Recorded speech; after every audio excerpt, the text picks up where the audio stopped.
Relax na lang, uwi na yan. Mag-vlog na naman yan namin doon.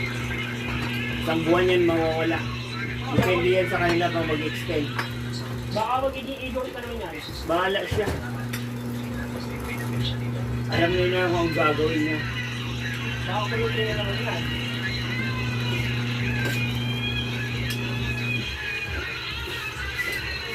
Ito kayong wala ko bibigay sa'yo allowance. Kasi nandun yung pang mayaman yung ano. Ano? Kamag-anak, Richard Famous. Sino? Si Mama?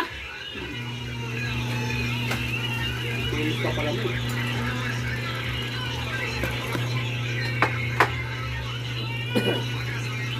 Ang babagal niyo naman, para kayo maglalaro. Kumain muna kayo para may utak kayo. Grabe naman, para sinabi mo naman walang kautak-utak ang kumain.